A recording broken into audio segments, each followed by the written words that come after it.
4 years was long enough to change a person completely. Conrad had told himself this on the long ride south.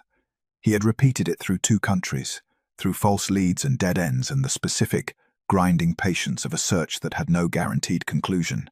He had used it as both warning and preparation, a way of managing whatever he might find when Soren's intelligence finally led him to the right city, the right street, the right ordinary corner of the human world where his Luna had chosen to disappear into. 4 years changes a person. He had not been prepared for how completely it had changed her, or how clearly the change was an improvement. He saw her before she saw him. That was the thing he had not anticipated, that he would have a moment of watching her before the recognition landed. A few seconds of simply seeing her as she was now, without the weight of history between them distorting the image. She came through the bakery door onto the cobblestone street with a basket over one arm and a laugh already halfway out of her, responding to something the wide woman in the baker's apron had said behind her. It was a real laugh, unguarded, unhurried, the laugh of a woman who had not been performing ease for so long that she had forgotten what ease actually felt like. She wore a simple, practical, deep blue dress. No velvet, no lunar mark displayed, no careful arrangement of a woman managing how she was perceived by people with power over her. Just herself, moving through a street that knew her name, nodding to the fishmonger 2 doors down, stepping around a cart with the automatic familiarity of someone who had walked this path enough times that her feet knew it without instruction. Conrad stood on the opposite side of the street and felt something in his chest. Do something he could not name precisely. Not quite grief, not quite relief. Somewhere in the narrow, painful territory between the two. Then the boy appeared. He came through the bakery door 10 seconds after his mother, moving with the focused, purposeful energy of a small person who had somewhere important to be. Dark hair, her build, her particular quality of moving through the world with quiet self-possession. He was carrying a smooth river stone in each hand, and when he looked up, scanning the street the way children do, cataloging the world with that unself-conscious directness that adults spend years learning to suppress, his eyes caught the morning light. Silver, clear and sharp and entirely unmistakable. Conrad's own eyes, set in a small face he had never seen before, looking out at a world his father had played no part in building for him. Conrad stopped breathing for a moment. He had known. He had done the arithmetic 4 years ago, in his empty study, with the ring in his fist, and the map on the wall, and the understanding that somewhere beyond the borders of his kingdom, a child of his existed. He had carried that knowledge like a stone pressed against his sternum every day since. Knowing and seeing were entirely different countries. The boy crouched on the front step and began arranging his stones with the serious concentration of someone conducting important work. He did not look up again. He did not know that the tall stranger across the street was fighting to keep his composure in the middle of an ordinary human morning. He did not know anything yet. Conrad watched him for a long time, long enough to see the way he looked up when his mother said something, the immediate attentiveness, the small smile, the way he reached for her hand with the absolute security of a child who had never once had reason to doubt whether it would be there. She had done that, alone, without him, without the kingdom, or its resources, or any of the things Conrad had told himself. A child needed. She had given their son that security entirely by herself. The boy laughed at something, a bright, clean, uncomplicated sound that traveled across the cobblestone street and landed somewhere in Conrad's chest with the precision of something aimed. He was happy. Without him, the realization did not arrive with the sharp violence of a blade. It came the way the most important truths always came, slowly, quietly, and with the specific weight of something that could not be unfelt once it had settled.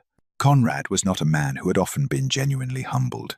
He understood, standing on that street in the ordinary morning light of a human city, that he could not walk across to them like a king arriving to reclaim what was his. Whatever happened next would not be governed by title or authority or the ancient laws of the Silverfang kingdom. He had broken her heart with power, once already. What was required now was something he had considerably less practice with. He would have to approach her simply as the man who had failed her, and hope, with no reasonable right to it, that it was not already too late. She noticed him on the second day. Janelle had spent too many years developing the particular alertness of a woman who had learned that safety was something you maintained rather than something you were simply given. She noticed patterns. She noticed when something in her environment had changed. She noticed the tall figure in the plain dark cloak who had been standing at the edge of the street near the grain merchant's stall for 2 mornings in a row, always angled toward the bakery, always still in the specific way that people were still when they were trying not to be noticed. She recognized the stillness before she recognized the man. On the 3rd morning, she came through the bakery door alone, basket deliberately left inside, and walked directly across the street. She stopped 4 feet away from him. "How long?" she said quietly. Conrad turned. He had the grace, at least, not to pretend. 3 days. She studied his face with the focused attention she gave difficult diagnoses, looking for what was actually there, rather than what she expected to find. He was older, not dramatically, but in the way that years of genuine weight aged a person. Something in the set of his jaw, the quality of stillness around his eyes. He looked like a man who had not slept easily in a long time. She did not let that soften her. "You should have announced yourself," she said. "I know." A pause. "I wasn't certain you wouldn't disappear again." Before I could explain. The honesty of it, plain and undefended, was unexpected enough that she said nothing for a moment. Around them, the street continued its indifferent morning business. Cartwheels on cobblestone, the smell of bread from the open bakery door behind her. The entirely ordinary world she had built going about itself, as though nothing significant was happening at its edges. "Then explain," she said. "Before we continue, please hit the subscribe and like button and tell me which city you're tuning in from. I love to know where this story found you. Now, let's dive in." He told her everything. He did not manage it artfully or arrange it for maximum sympathy. He simply told her, standing on a public street in a human city, 4 years after the worst night of her life, what had actually been happening behind the council chamber door, while she stood in the corridor and heard her. Marriage dismantled in casual conversation. Elder Kane's private meeting. The council's plan. The specific and terminal nature of what they had intended for an Omega Luna, they had decided, was an unacceptable liability. Not exile. Not formal dismissal. The other kind of removal. Janelle listened without interrupting. He told her about Seraphine, the conversation they had, the arrangement they constructed together, the calculated fiction of an affair designed to convince dangerous men that patience served them better than action. That Conrad was already moving toward what they wanted, that there was no need for anything irreversible. It had worked. The council had waited. And while they waited, Conrad had been quietly building a case to dismantle their authority entirely. "You overheard the conversation before I could tell you the truth," he said. "I came back to the quarters that night to explain everything. You were already gone." The street was quiet between them. Janelle looked at the middle distance for a long moment, that internal stillness she moved into when she was doing the painful work of reassembling her understanding of something she thought she already knew. 4 years of grief. 4 years of raising their son alone on the architecture of a betrayal that had never actually happened. The anger she expected did not arrive in the form she anticipated.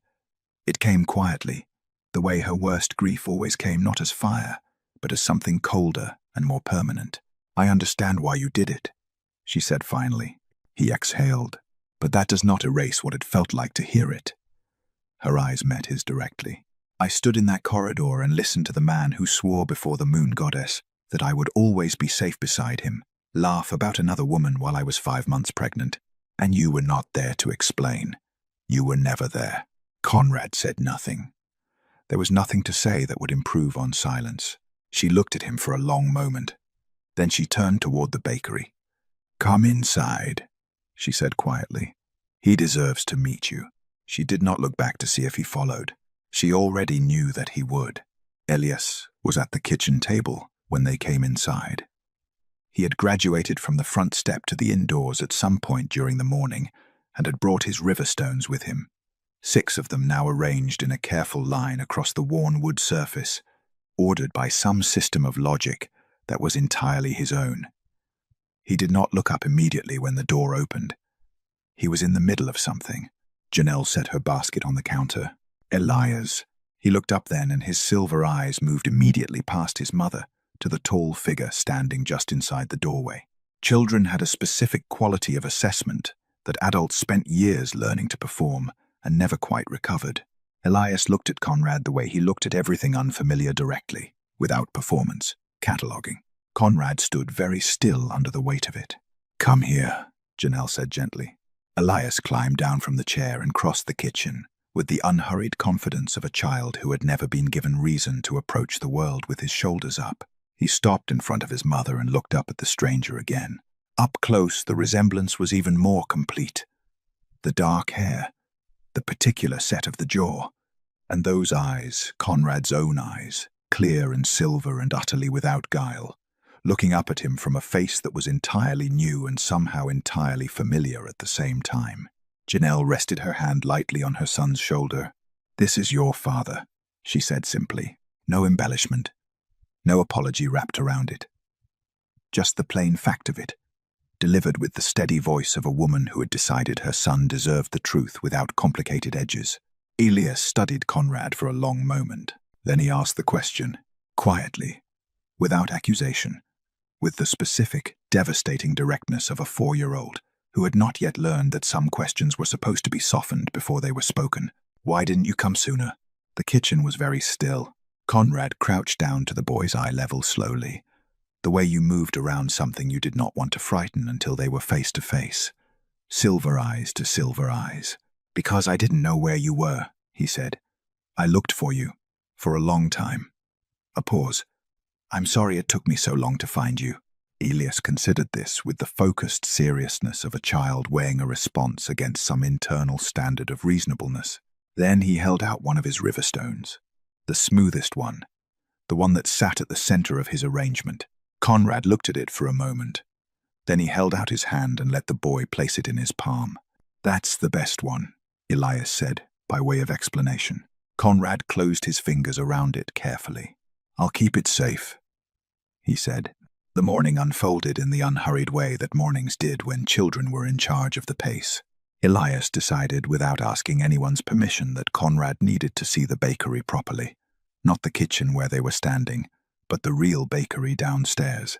The ovens, the long wooden bread paddles, the shelf where Dora kept the honey cakes that were theoretically for customers but practically, Elias explained with transparent confidence, available to people who helped stack the flour sacks. Conrad followed him down the narrow stairs without comment. He spent 20 minutes receiving a thorough introduction to a bakery from a 4-year-old who knew the name of every tool and was not shy about sharing this information. Conrad listened to all of it with the complete attention of a man who understood, at some fundamental level, that this was the most important meeting he had ever attended. Between the flour sacks and the bread paddles, Elias asked about wolves. Did they really change shape? Were they bigger than dogs? Could his father change shape?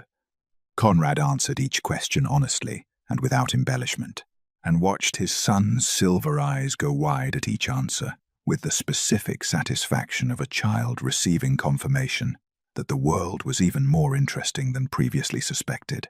Then Elias asked about the moon. Why did wolves care about it? Conrad sat down on a low wooden stool in the warm bakery, the Alpha King of the Silver Fang Kingdom, sitting on a flour-dusted stool in a human city bakery, and told his son about the moon the way it had been told to him long ago, before the weight of governing it had made it feel like obligation rather than wonder. The moon, he said, was how wolves found what they were looking for, even when they had been searching a very long time, even when they had almost stopped believing they would find it. Elias listened with his chin in both hands and his riverstone beside him on the stool, and when Conrad finished, the boy looked up at him with those silver eyes and said simply, "I like that." Upstairs, Janelle stood at the kitchen window, listening to the low sound of her son's laughter drifting up through the floorboards. She pressed her fingers against the window frame and breathed. Conrad had not looked at Elias the way powerful men looked at heirs. He had looked at him the way a man looked at something he had been afraid he would never find. The grief she had carried for 4 years did not disappear in that moment. It did not dissolve or resolve or rearrange itself into something painless, but something that had been rigid inside her for a very long time shifted slightly, just enough to let something else in. Not forgiveness yet, not trust, but the small, cautious, terrifying thing that lived just before both of them. Hope. Elias fell asleep after lunch. This was apparently non-negotiable, a daily event that Janelle managed with the practiced efficiency of someone who had long since stopped fighting the biology of small children. She settled him in the narrow room off the kitchen, left the door slightly open, and came back to find Conrad standing at the window with his hands behind his back looking out at the cobblestone street below. It was the same posture she had seen 100 times in the castle. The posture of a man organizing his thoughts before he spoke them. She put the kettle on. "Tell me the rest of it," she said. He turned from the window. "The rest. The parts you left out this morning." She kept her back to him, setting out 2 plain ceramic cups with the calm of a woman who had learned that difficult conversations were easier when your hands had something to do. "You told me what the council planned. You told me about the lie. But there is a larger story behind Seraphine's name, and I want to hear it." She heard him pull out the chair across the table. The wood scraped quietly against the stone floor. He sat. The Ashvale Pack had been seeking independence from the Silverfang Kingdom's territorial authority for 3 generations. Conrad explained it plainly, without the political framing that council men used when they wanted to make complicated self-interest sound like reasonable governance. The Ashvale land sat along the eastern boundary, rich in timber, strategically positioned near 2 trade routes, populated by wolves who had their own traditions and their own leadership structures, and who had never particularly wanted to be governed by a distant alpha king whose primary interest in their territory was its tax contribution. Seraphine's father had negotiated for independence through official channels for 20 years and gotten nowhere. Seraphine had taken a different approach. "She came to me directly," Conrad said. "Not through the council. Privately. She was very clear about what she wanted: full territorial autonomy for the Ashvale Pack, recognized in writing, protected under kingdom law, no tribute, no conscription for kingdom wars, the right to govern themselves." "And what did she want to trade for it?" "Nothing she was actually willing to give." A pause. The council had decided the alliance would be formalized through a mating bond, her bloodline strengthening the throne. An heir with Ashvale and Silverfang lineage combined. Janelle set the cups on the table and sat down. "But Seraphine never wanted that." "Seraphine," Conrad said, with something that might have been the distant edge of respect, wanted what her father had spent 20 years trying to get. "She had no interest in a throne. She had no interest in me. What she needed was leverage, and the council had handed it to her by making her the centerpiece of their plan to remove you." Janelle wrapped both hands around her cup. "So she used it. We both used it," Conrad said. "She came to me when she understood what the council was planning for you. Not out of sentiment, she was honest about that. But she was not willing to be the instrument of a woman's death, even indirectly. We made an arrangement. The arrangement had been straightforward in the way that only genuinely calculated plans could be. Conrad would give the council the performance they wanted. The suggestion of an affair, the implication that he was already moving toward what they demanded. The council would wait. And while they waited, Conrad would build the legal framework to strip their authority and recognize Ashvale independence without their approval. "It should have worked," he said quietly. "I had 3 weeks, maybe 4. Enough time to tell you everything, to explain, to move you somewhere safe before the council realized what I was doing. But I heard the conversation on the 2nd week." "Yes." Janelle looked at the table for a long moment. She thought about the corridor. The cold stone pillar, the amber candlelight and the easy laughter, and the sound of his voice, her Conrad's voice, speaking about another woman with such careless warmth that she had not once considered it might be a performance. She thought about the 4 years that had followed. "What happened to Seraphine?" she asked. "After I left. The alliance collapsed. Without you there to protect, the council's leverage over me disappeared entirely." Conrad set his cup down. "I moved against them within a month. It was not clean, but it was thorough. And Seraphine, she secured independence for her pack through formal diplomacy 2 years ago." A brief pause. "She leads the Ashvale Pack now as Alpha in her own right." She negotiated well. Janelle was quiet for a long moment. She had spent 4 years constructing a version of Seraphine Ashvale. In her mind, a noble-born she-wolf with political connections and the particular confidence of a woman who had never once been made to feel peripheral. A woman built for the space beside a throne in all the ways Janelle had never been. A rival, an intended replacement. The woman for whom she had not been enough. She understood now, with the slow, restructuring clarity of someone having an old wound properly cleaned for the first time, that Seraphine had never been any of those things. She had been a woman trying to secure her people's freedom inside a political system that required her to be something she wasn't. The same system that had required Janelle to be something she wasn't. Different circumstances, different costs.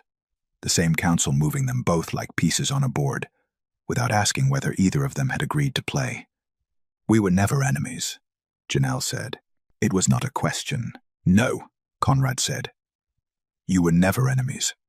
She looked up at him across the plain kitchen table, with its 2 ceramic cups, and the distant sound of her son breathing steadily in the next room. "The council made me afraid of a woman who was trying to protect her people," she said, "and they made you choose between a lie that saved my life and the truth that might have cost it." Conrad said nothing. There was nothing to add to that. Some truths didn't require a response. They only required the quiet, difficult work of being fully seen. The afternoon light shifted slowly across the kitchen floor. Elias slept on in the next room with the total commitment of small children, undisturbed by the weight of the conversation happening 10 feet away.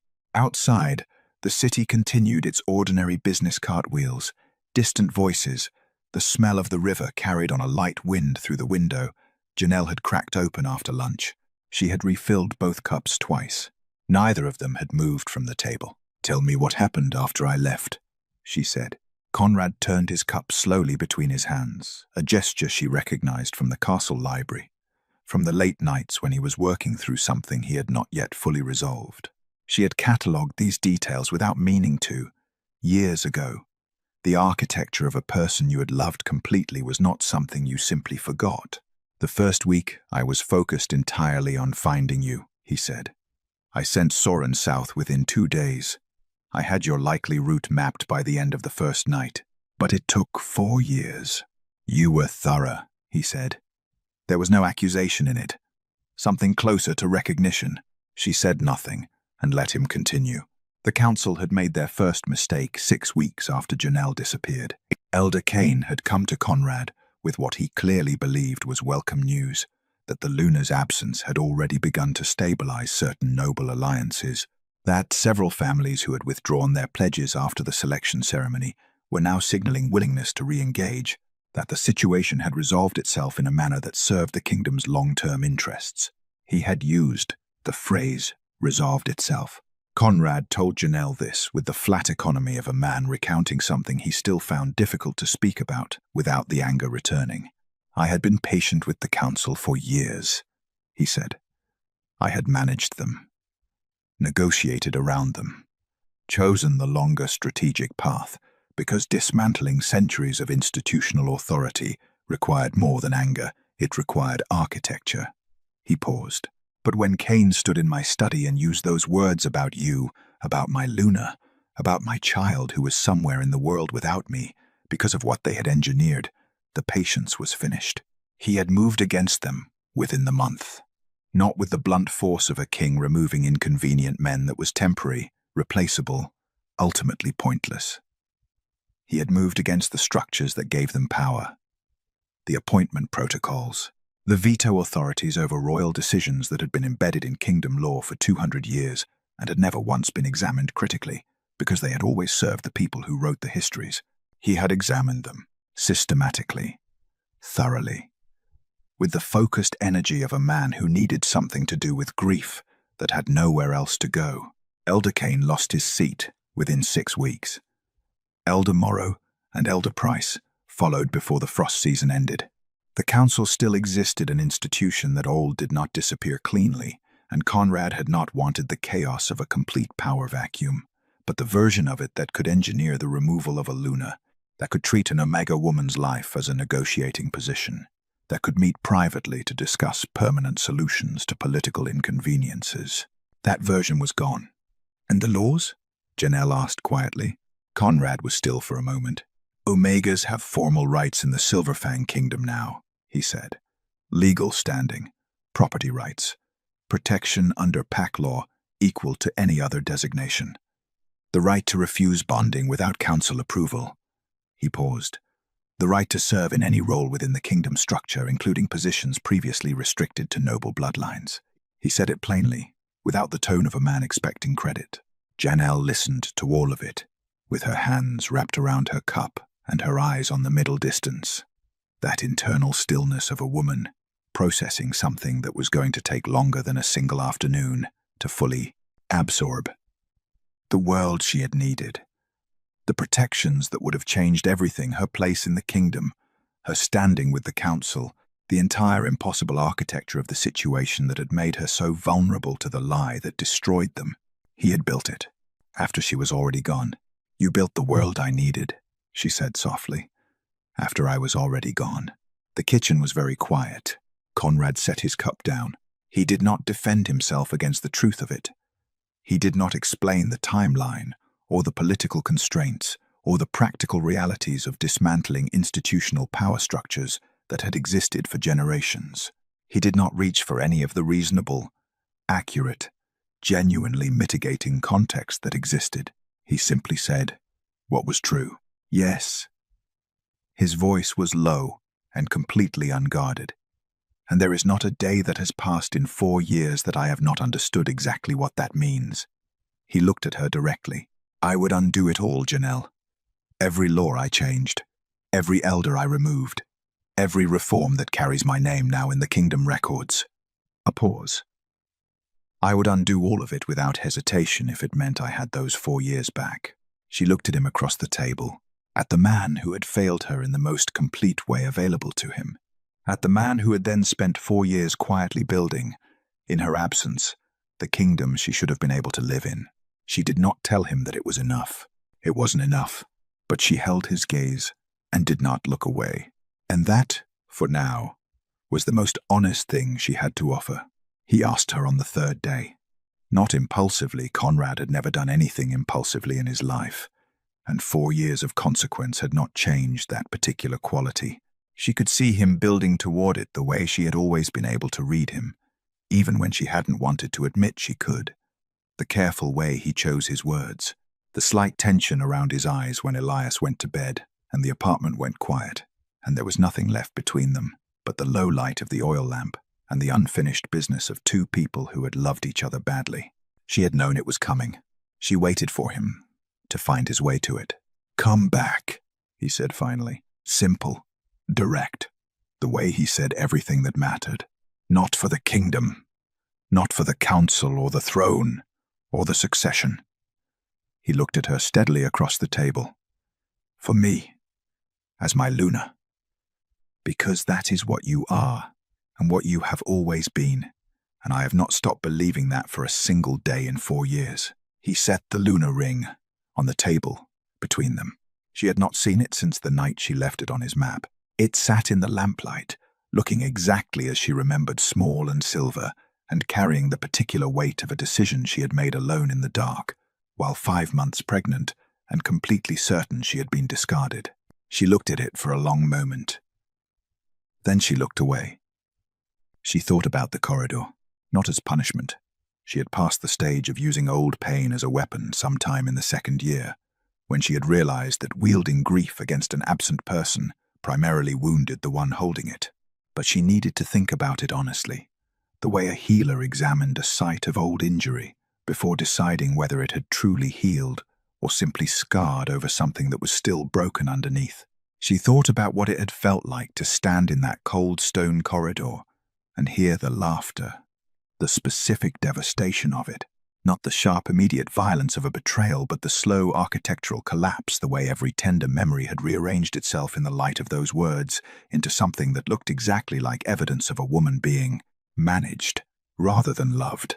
She thought about the 3 days after, packing in silence, the ring on the map, the healer's exit in the south wall, the cold pre-dawn air hitting her face, and the deliberate choice not to look back. She thought about Varen, the room above the bakery, Dora's practical kindness, the slow, careful construction of a practice built entirely on her own skill and her own reputation and her own judgment, with no throne beside her and no king's authority lending her credibility she hadn't earned herself. She thought about Elias being born in the first snowfall, the weight of him, the silver eyes looking up at her from a face that was entirely new and entirely hers.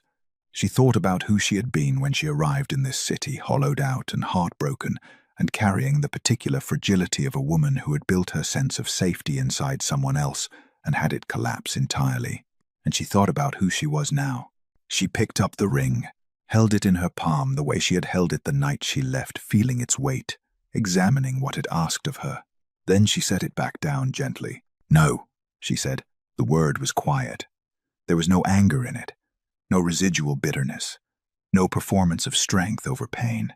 It was simply the most honest syllable available to her, and she offered it to him with the same plainness he had always respected in her. Conrad said nothing. He had prepared himself for this. She could see that too. "I am not the woman who stood at the back of that grand hall anymore," she said. "I am not the Omega Luna who needed a king to tell her she was worth choosing." She looked at him steadily. "I built something here that belongs entirely to me. My practice, my home, my son's life, my own life." A pause. "I built it from nothing, Conrad. With my own hands, and it is mine in a way that nothing inside your castle ever truly was." She folded her hands on the table. "I am not willing to set it down." The lamp flickered between them. Conrad looked at the ring for a long moment. Then he picked it up and closed his fist around it, not with anger, with the quiet dignity of a man accepting the consequence of his own story. "I understand," he said. And the thing was, looking at his face in the low amber light, she believed that he did. The silence after his answer lasted long enough to become something other than uncomfortable. It settled between them like weather that had finally decided what it was going to do, not the charged, unresolved tension of the previous days, but something quieter, something that had found its shape. Janelle was the one who broke it. "I want to tell you something," she said, "and I need you to hear it as what it is, not as an opening, not as a softening of what I just told you, simply as the truth." Conrad looked at her steadily. "All right. Elias asked me about his father before he could properly form the sentence," she said. "He was barely 3. He pointed at the other children on the street whose fathers came home in the evenings, and he looked at me with those eyes of yours and asked where his was." She paused. "I told him his father was a good man who didn't know where to find us yet. I told him that every single time he asked." Something moved across Conrad's face that he did not try to control. "I told him that," she continued, "because I did not want my son to carry the weight of a story I was still too angry to tell accurately. And because somewhere underneath the anger I think I always knew that what I heard in that corridor was not the complete truth." She looked at the table. "I couldn't have named that for the first 2 years, but it was there." Conrad set the ring down quietly between them. Neither of them looked at it. "I don't want Elias to grow up without his father," Janelle said. "That was never what I wanted, not even when the grief was at its worst.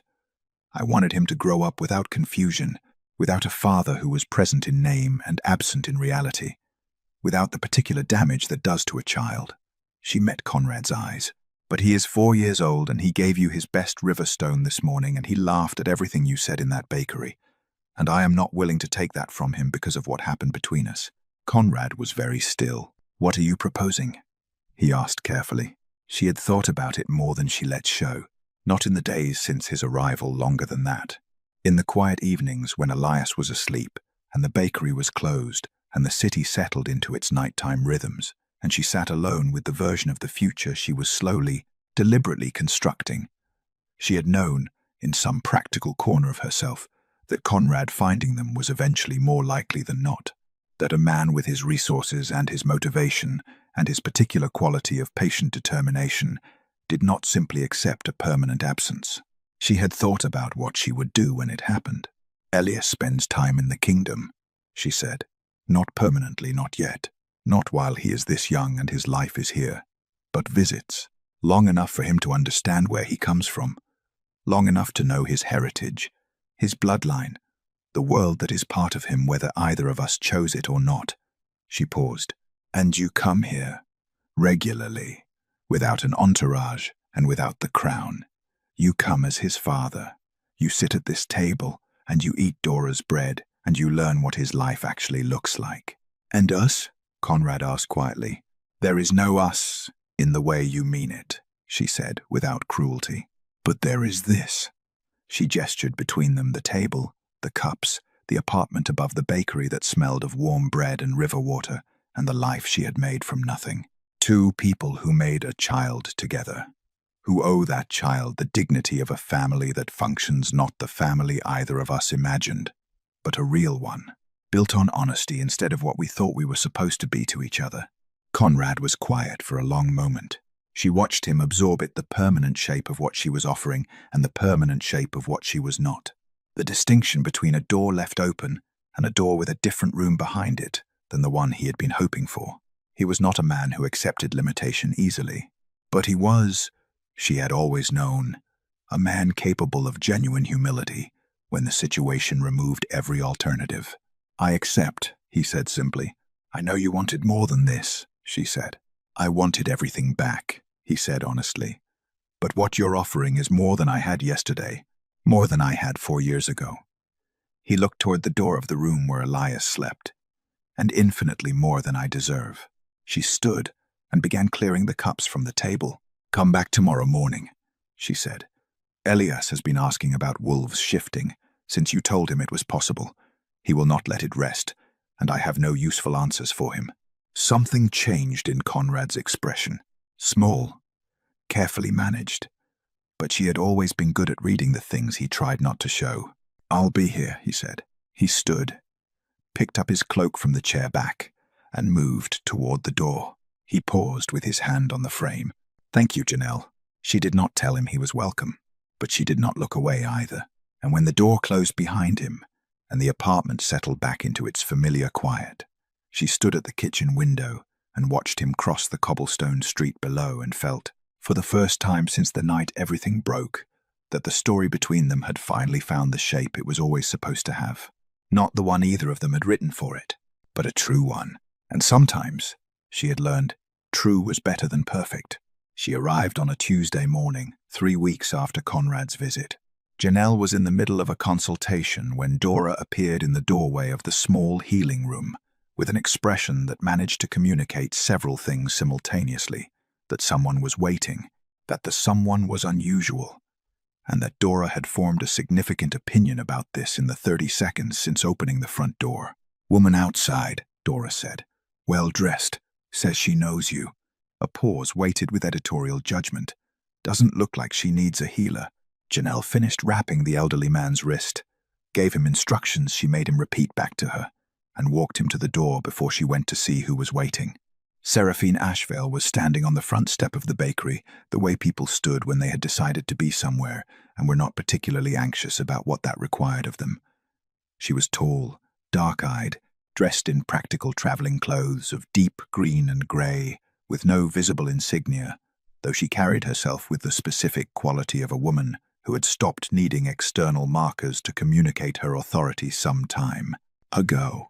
She was, Janelle noted with the detached accuracy of a healer making an assessment, nothing like the version she had constructed in her mind over 4 years. The imagined Seraphine had been all edges and ambition, and the cool particular beauty of a woman who had been told since childhood that she was meant for something significant. The actual Seraphine looked at her from the front step with dark eyes that held something Janelle had not expected. Discomfort.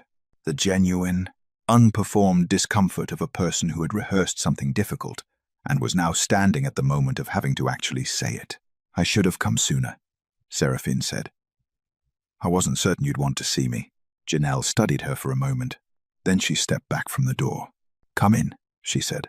They sat at the kitchen table, the same table where Conrad had told her the outline of the story, where Elias had shared his river stones, where the shape of the future had slowly been negotiated over ceramic cups and afternoon light. Janelle made tea. Seraphine sat with her hands folded in front of her and waited, which told Janelle something about her, that she understood this was not her space, and that the pace of it belonged to the woman who lived here. Conrad told me the full arrangement, Janelle said, setting a cup in front of her. I understand what you did and why. Conrad told you his version, Seraphine said. Not defensively, simply accurately. I wanted you to hear mine. Janelle sat down across from her. Then tell it. Seraphine's version was not significantly different in its facts. But facts, Janelle had learned, were only part of what made a story true. The texture of it mattered. The reasons behind the reasons. Seraphine told her about the night Elder Kane had come to her father's pack under the pretense of a diplomatic visit and laid out, with the comfortable matter-of-factness of a man who had made this kind of calculation before, what the Council intended for the Omega Luna and how the Ashvale Pack's cooperation, or at minimum their silence, would be generously remembered when territorial negotiations resumed. Her father had been old, tired from decades of fighting the same institutional walls. He had not said yes, but he had not said no in the way that mattered. Seraphine had said no in the way that mattered. I went to Conrad because I was not willing to be the reason a pregnant woman died in a castle corridor, she said plainly. Not out of nobility. I want to be honest with you about that. I went because I could see exactly how the council intended to use my name and my family's silence, and I refused to be their instrument. She looked at Janelle directly. But I also need to tell you that I understood, when we built that lie together, that there was a risk, that it could be overheard, that the timing was fragile. Her jaw tightened slightly. I told Conrad it needed to happen faster, that you needed to be told the truth before the performance was ever given. A pause. He believed he had more time than he did. And you have carried that, Janelle said quietly, not as accusation, as recognition. I have carried that, Seraphine said. Yes. The kitchen was quiet for a moment. Outside, the city moved through its Tuesday morning. Somewhere downstairs, Dora was moving things with the decisive efficiency of a woman who ran her domain with absolute authority. The smell of fresh bread drifted up through the floorboards the way it always did. Seraphine set her cup down. I am sorry, she said. Not for trying to protect you, I would do that again. But for the part of it that hurt you. For the 4 years, for the child who grew up without his father, and the woman who had to build everything alone because we ran out of time. She held Janelle's gaze. I am genuinely, completely sorry for that. Janelle looked at her, at this woman who had refused to be an instrument of someone else's cruelty, who had walked into a political arrangement with her eyes open and tried to do the least harmful version of something that had no clean options, who had carried the weight of the unintended consequence for 4 years and come to a healer's apartment above a bakery in a human city to say so in person when she could have sent a letter or said nothing at all. You were trying to save my life, Janelle said. Yes, and it went wrong. Yes. Janelle wrapped both hands around her cup. I know what it is, she said slowly, to do the best thing available to you in an impossible situation and have it cost more than you intended. She looked at Seraphine across the table. I am not able to be angry at you for that. Something shifted in Seraphine's expression, not quite relief, something quieter and more durable than relief. Conrad told me you built all of this yourself, she said, her eyes moving briefly around the warm, modest kitchen, the healer's shelves, the evidence of a life constructed from nothing with deliberate, careful hands. The practice, the home, the boy. She looked back at Janelle. He said it with the specific tone of a man who finally understands what he had. Janelle said nothing. You were stronger than any Luna the Council ever wanted, Seraphine said. It was not a compliment offered lightly or dressed in the soft language of consolation. It was a statement of assessment from a woman who had navigated the same institutional machinery from a different angle and understood exactly what it cost. They wanted someone manageable, someone whose power came entirely from proximity to the throne and could be revoked the same way. She shook her head slightly. You were never that. That was always why they feared you. The words landed somewhere Janelle had not expected. Not in the wounded place, the place that had spent 4 years quietly reassembling itself from the belief that she had been too small, too peripheral, too Omega for the life she had briefly been allowed to inhabit. They landed somewhere older and steadier than that. She thought about Master Fane's healing wing, the outer rings, the plain blue dress at the back of a grand hall, every room she had stood in where she was not supposed to be, doing the work anyway, with the hands she had always had. "I know that now," she said quietly. Seraphine nodded. They finished their tea without the need to fill the silence with anything further. When Seraphine stood to leave, she paused at the kitchen door. "My pack has a healers exchange program with 3 human cities in the Southern Territories," she said. "If you ever wanted a formal connection professional, nothing political, the offer exists." Janelle looked at her, at this woman who had never been her enemy, who had only ever been another piece on the same board, trying to move herself towards something real. "I'll think about it," she said. Seraphine almost smiled. Then she walked back down the narrow stairs and out through the bakery and into the Tuesday morning street.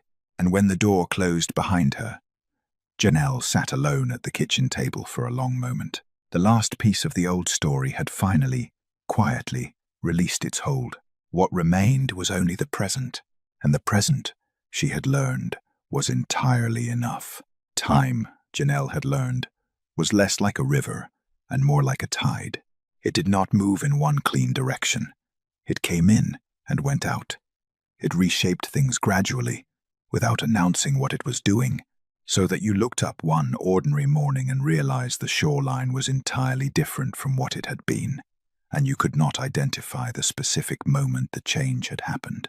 That was how the years after Conrad's visit passed. Not dramatically. Not with the clean narrative resolution of a story that knew where it was going, but in the small, accumulating way that real lives were built, one ordinary morning at a time, each one slightly different from the last, until the differences added up to something that deserved a name. The first visit to the Silverfang Kingdom happened when Elias was 5. Janelle had prepared him carefully, not with warnings or the layered anxiety of a mother trying to preempt every possible difficulty, but with information. Plain, honest, age-appropriate information about wolves and kingdoms, and the particular world his father came from. Elias had listened to all of it, with the focused attention he brought to everything, asked 11 questions in rapid succession, and then wanted to know if the castle had a kitchen bigger than Dora's. It did. He was delighted.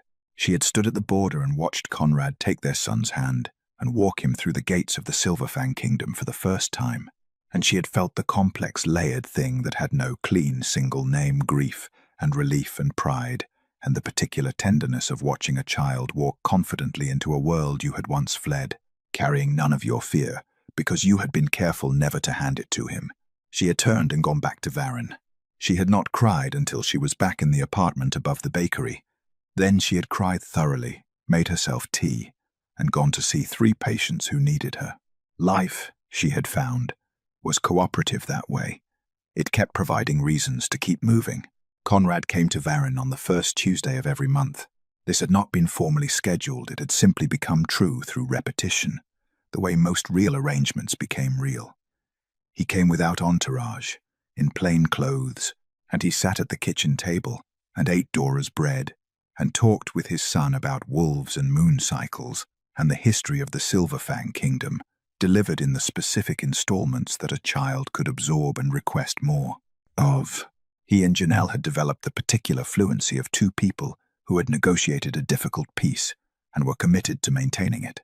They talked about Elias, his questions, his progress, the Riverstone collection that had expanded to fill an entire shelf with the easy cooperation of people who had found, somewhere in the wreckage of what they used to be, a version of themselves that could sit at the same table without the weight of the old story pulling everything sideways. It was not without complexity. There were moments, quiet ones, usually when the apartment was warm and Elias was laughing at something his father had said, and the lamplight was doing something particular to the room, when the old grief moved through her like weather, not violently, just present, then passing, the way it had always been. She let it pass. That was the whole of the practice, she had decided. You felt it, and you let it pass, and you came back to the present, which was the only place any of it was actually happening. Elias asked her the question on a winter evening when he was 7. He was at the kitchen table with his lessons, and Conrad had left an hour earlier, and the apartment had settled into its familiar nighttime quiet. He asked it without looking up from his work, the casual delivery of a child raising something he had been carrying for a while, and had finally decided to put down. "Why didn't you go back to the palace?" Janelle set down the jar she was labeling. She thought about the corridor, the ring on the map, the healer's exit in the south wall, and the cold, pre-dawn air, and the deliberate choice not to look back. She thought about Varen, and the room above the bakery, and the years of building something that was entirely hers. She crossed to the table and sat beside him. "Because love should never ask you to forget who you are," she said softly. Elias considered this, with the serious expression he wore when he was filing something away for future use. "Did it?" he asked. "Ask you to forget?" "It tried to," she said. "I didn't let it." He nodded slowly, in the way he nodded when an answer had passed his internal standard of reasonableness. Then he went back to his lessons. The moon festival happened every year on the first full moon of autumn. When Elias was 10, he stood between both his parents at the edge of the festival grounds, while the kingdom lit its lanterns, and the moon came up enormous and silver over the Silverfang tree line. He was not a prince torn between two worlds. He had never been that because Janelle had been careful, from the very beginning, to make sure he understood that both worlds were entirely his, not competing claims on his loyalty, not a fault line he was required to stand on one side of. Simply the full, complicated, luminous inheritance of a child whose parents had loved each other imperfectly and chosen something better than bitterness when the imperfect love ran out. He was a bridge. He had always been a bridge. Conrad stood to Elias's right, tall and dark-haired, older now in the way the years of genuine responsibility aged a person. Something settled in his face that had not been there before, something that looked, from a certain angle, like peace. Janelle stood to Elias's left. At some point during the lighting of the lanterns, Conrad looked across their son's head and met her eyes. It was a brief look, quiet, carrying none of the old weight, none of the longing, or the grief, or the particular complicated ache of two people who had failed each other in the most complete way available to them. Only recognition. Two people who had once loved each other enough to create a life, who had chosen, when the love could no longer hold its original shape, to build something steadier in its place, who had kept choosing it, one ordinary Tuesday at a time, until it became simply the truth of who they were to each other. Janelle looked back at the lanterns rising slowly into the autumn dark. The moon once tied their hearts together, but in the end it was not love that kept them standing side by side beneath it. It was the boy between them, dark-haired and silver-eyed and entirely, completely himself, who had proven that even broken stories, told honestly and tended carefully, could still create something worth keeping, something beautiful, something that belonged, without apology, to all three of them.